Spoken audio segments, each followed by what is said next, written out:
عن أنس بن مالك رضي الله تعالى عنه قال: إن رسول الله قال لرجل من أصحابه: هل تزوجت يا فلان؟ قال: لا، لا والله يا رسول الله، ولا عندي ما أتزوج به. قال صلى الله عليه وسلم: أليس معك قل هو الله أحد؟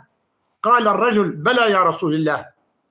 قال: ثلث القرآن، اللي هو الرسول قال له هذا ثلث القرآن.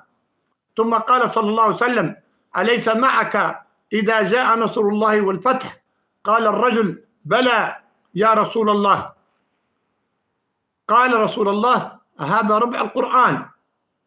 ثم قال صلى الله عليه وسلم: أليس معك إذا زلزلت الأرض زلزالها؟ قال الرجل: بلى يا رسول الله. قال: ربع القرآن. فقال